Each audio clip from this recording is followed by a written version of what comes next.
Hi everyone. So I am here today to tell you about the brain's secret to success and how you can use neuroscience techniques such as heuristics and biases to create content that converts. So we are in a new and uncharted territory. People are spending more time online, estimated to be 3.5 hours a day and growing. And that is why it's become a quite crowded marketplace. People are spending more in search marketing than ever before. And that comes with its challenges. The consumers have got a lower attention span. So we really need to think about ways to cut through. Because by cutting through, you can report on an ROI of up to £22 for every pound you spend on search. And you only have to look at the big tech companies to see how important this is. They see this as mission critical. Amazon, Google, and Netflix, and look at the results they're having. On the flip side, businesses that do have friction in their buy journey, they do report on loss of market share. So what these two things really are heuristics and biases. And I'll explain a bit more now. So generally, the brain uses a set of techniques to understand an infinitely complex world. And that is what we call heuristics. We've got a lot to be thankful for heuristics for. They help us make complex decisions simpler. They enable us to make these decisions with less energy, and it allows us to make more decisions ever faster, which when combined helps us a lot. There's been 50 or so heuristics that have been confirmed scientifically as working in the brain, and there are more being confirmed at any time with every PhD student that goes through. So as a bit of a summary, heuristics are the natural shortcuts your brain uses to understand the world. Heuristics, unfortunately, at times are influenced by biases. But for today, I want to unpick the kind of stigma around the word bias and think about much more about mental processes. But at the same time, these biases do lead to influenced decisions. So heuristics are great, they are optimistic, but biases can influence our decision making, which results generally in errors of kind of the decisions that we're making. And this is all the more at play online. At any one time online, there's multiple stimuli trying to compete for your attention, and this is where biases really excel. Google knew this was at play, and naturally Google wanted to make their search marketing more efficient. So what they did was they commissioned a huge quantitative study that involved 331,000 participants that went into 10 different purchase simulations, which in total was 310 different individual simulations. And all this looked to test was, you got brand A versus brand B. Brand A has bias A, brand B has bias B. Which one do you prefer, A or B? Very, very simple. And it's a perfect way to test what biases are more impactful on a certain person. And what they found was 6 main biases. And what these are category heuristics. And what that means is you as a brand are seen as someone that's trusted within a certain category, and that you kind of align closely to what the category stands for. The second one is authority bias. And what this is that really you should be trusted and you are an authority. And Cadbury's would be a good example of this for chocolate. The third one is social proof. What this is star ratings, and that shows essentially that 4,000 people just like you have bought the product, they like the product, and they rate it 5-star. Fourth, the power of now. Amazon loves this one. But essentially this shows that by buying it now, you'll be able to get an advantage in terms of a lower price or something additional. On the flip side, there's scarcity bias. And what this is this sale lasts for 12 more minutes or 12 more hours, so you need to move now. And that looks to really promote people to take action right away. And then thirdly, I'm going to call out ASOS and Amazon, but for next day delivery.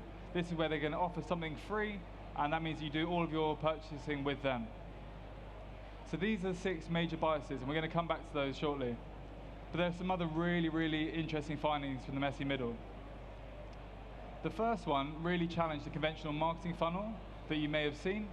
It instead shows that online people do things slightly differently. Instead, they're constantly in market, floating between exploration and evaluation, waiting for a certain brand to exhibit the different biases to pull them out of that state, ready to buy.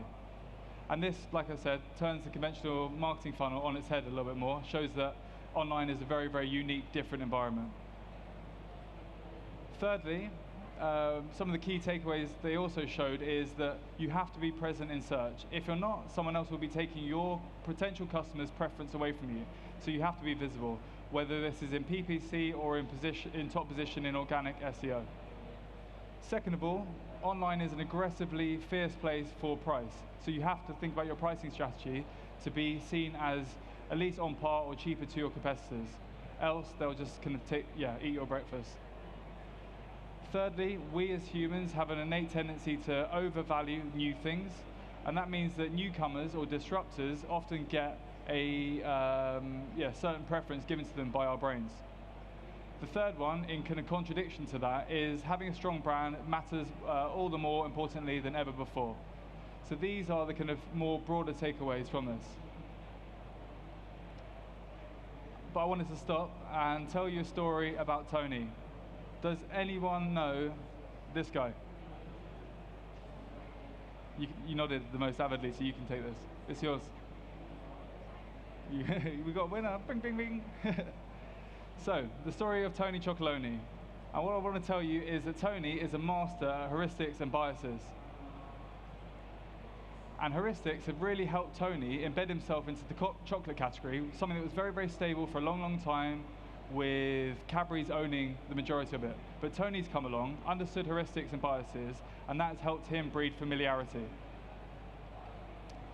So you may look at Tony and think, God, he's got amazing ingredients, that's a really, really good bar of chocolate, and that's what I care about when it comes to taste. Second of all, he has got a really good environmental angle, where he is thinking about the supply chain, and this is something that we all care a lot more about as consumers. Thirdly, when you see him on the aisle, you see that, oh, it's only £3 and it's a good quality chocolate. That's great, that's exactly what I'm after. And then thirdly, if you do look at it and close your eyes, he is emulating the Willy Wonka branding, which is someone that we know who makes bloody good chocolate.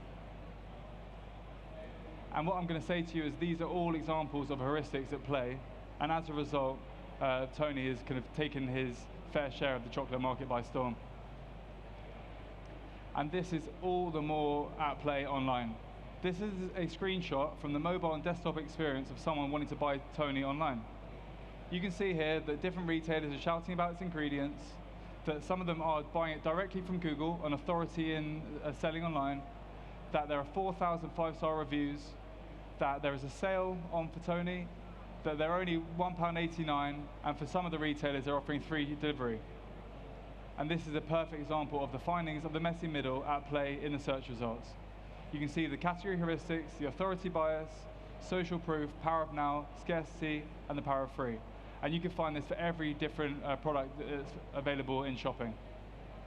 And this is clearly why Google paid for the study.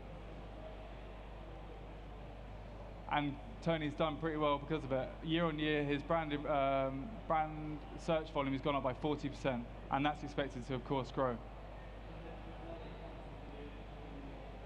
Now, I want to kind of share with you how you can look to test heuristics and biases into your marketing campaign to basically drive much better performance. But I first of all wanted to share with you how you can test. There's 4 major phases, and it all kind of really looks to focus on basically driving a clear, relevant, and best performing piece of content to your customers. And the thing that I think often gets overlooked is making sure that these are consistent across all different touch points, rather than just looking at things in isolation, search, social, email. But instead you need to connect these to drive authenticity, and I'll come on to that in a minute. The first step is really preparing your data.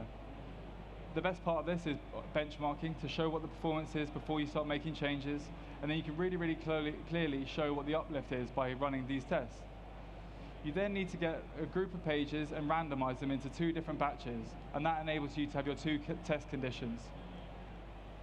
The split testing really gets fun when you create the challenger, where you're making all the modifications as the things that you believe are going to perform better, and then you have a control group. And what you're doing is comparing the performance of the challenger to the control group, optimistically that the challenger is going to outperform the control. So you launch the test, and then you basically look to start measuring the uplift that's attainable to the challenger group. You have to make sure that you wait till the test reaches significance to let the statistics do the talking rather than anything to do with gut feeling.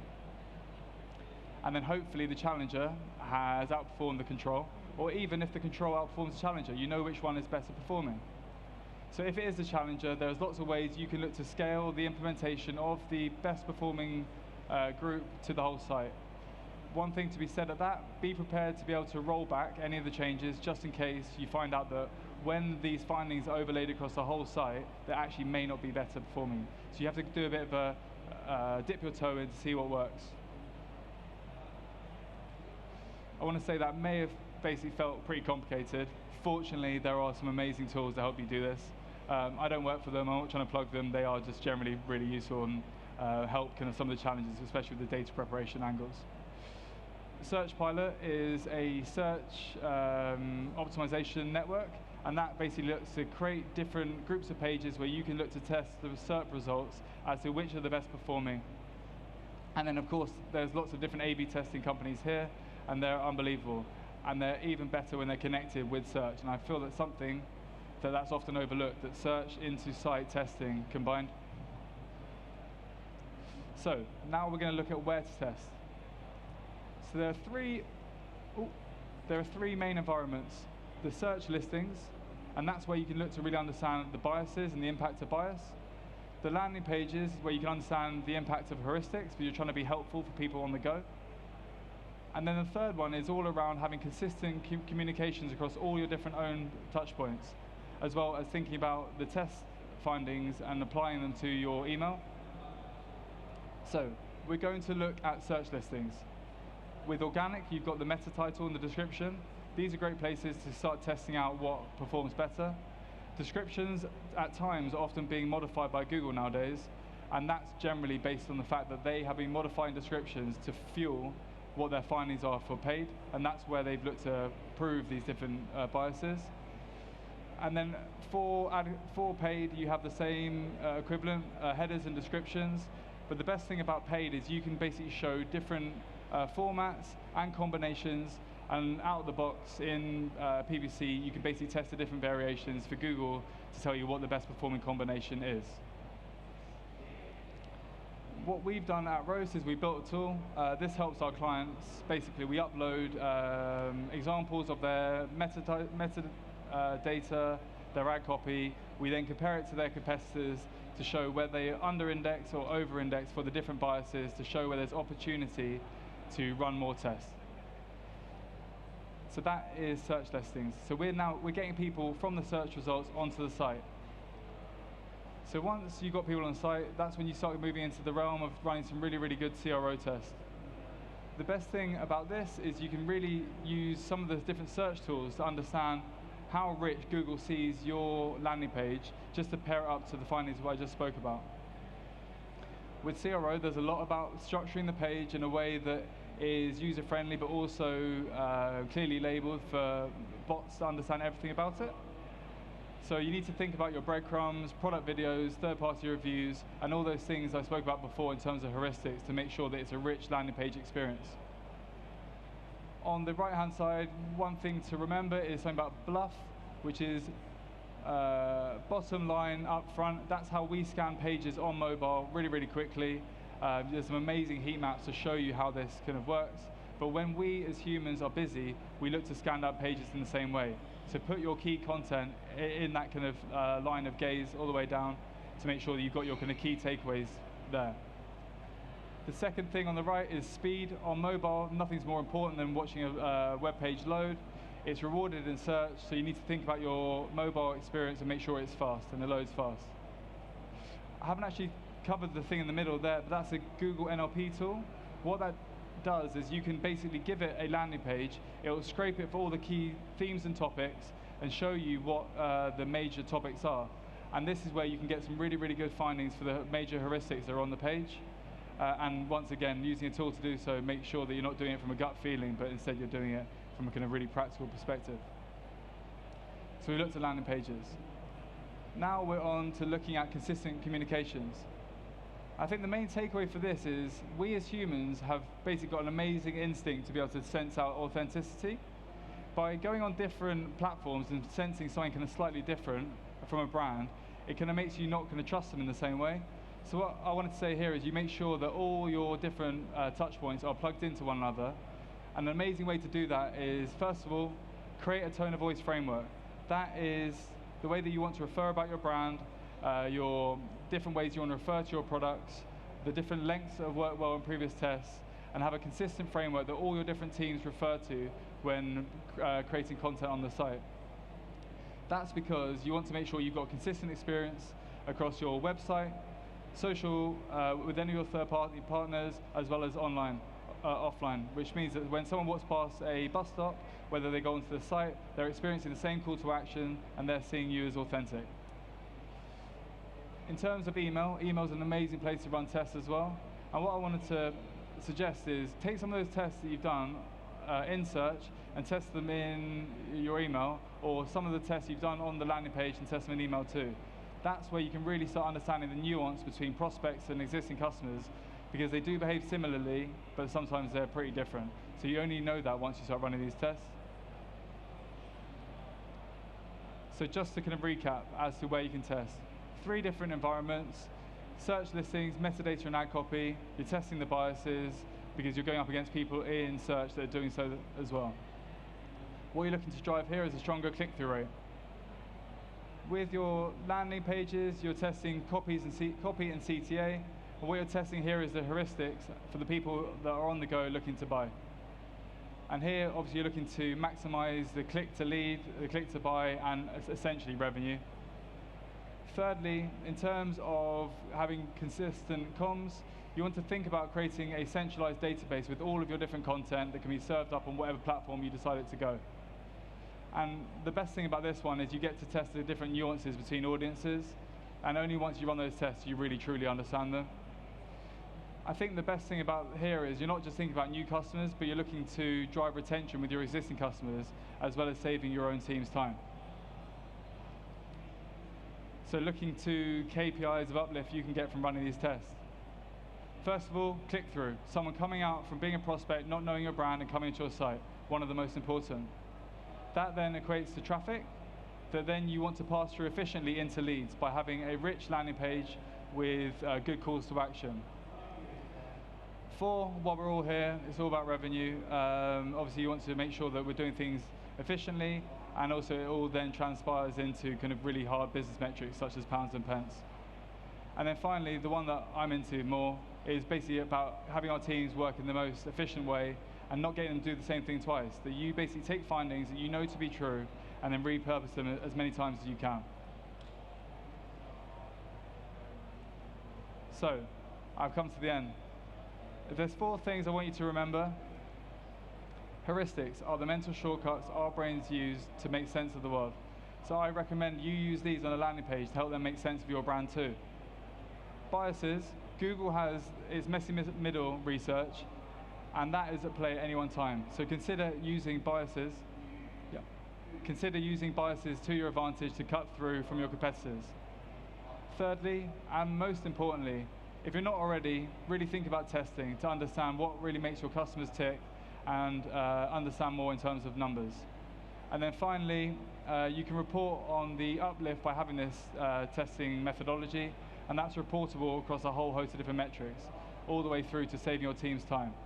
But I want to thank you all for coming today. It's been a pleasure. Thank you.